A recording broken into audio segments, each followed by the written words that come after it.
ஆண்டவராக இயேசு கிறிஸ்துவின் இனிய நாமத்தில் உங்கள் யாவருக்கும் என் அன்பின் வாழ்த்துக்களை தெரிவித்துக் கொள்கிறேன். யார் பாக்கியவான்? ஏசாயா 56 அதிகாரம் 2வது வசனம் சொல்லுகிறது, ஓய்வு நாளை பரிசுத்த குலைச்சலாக்காதபடிக்கு பொல்லாப்புக்கு தன் கையை விலக்குகிற மனுபுத்திரனும் பாக்கியவான் என்று எழுதப்பட்டிருக்கிறது. பிரியமானவர்களே, இங்கு 2 காரியங்கள் சொல்லப்பட்டிருக்கிறது. ஒன்று, இன்றைக்கு அநேகர் பரிசுத்த ஓய்வு நாள் சபை கூடி வருதலை விட்டு விடுகிறார்கள். ஓய்வு நாளிலே சபைக்கு கூடி வராமல் தன் சொந்த அலுவல்களை பார்த்து கொண்டிருக்கிற இன்றைக்கு அநேகர் உண்டு. பணத்திற்காக வேலைக்கு செல்கிறவர்களும் அநேகர் உண்டு.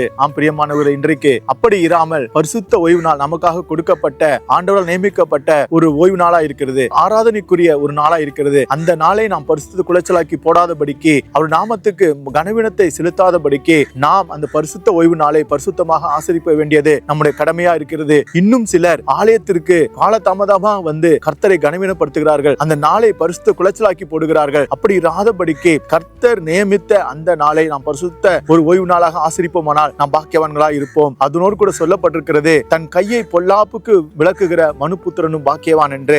அந்த நாளிலே நமக்கு பிரியமான எந்த ஒரு காரியத்தையும் செய்யாமல் ஆண்டவருக்கு பிரியமான காரியத்தை நாம் செய்யும் பொழுது நாம் மெய்யாகவே பாக்கியவான்களா இருப்போம். அவருக்கு பிரியமான பாதையில் நடக்கும் பொழுது, அவர் சொல்லப்பட்ட காரியங்களை நாம் கேட்டு நடக்கும் பொழுது நாம் மெய்யாகவே பாக்கியவான்களா இருப்போம். கர்த்தர் உங்களை ஆசீர்வதிப்பாராக. ஆமென்.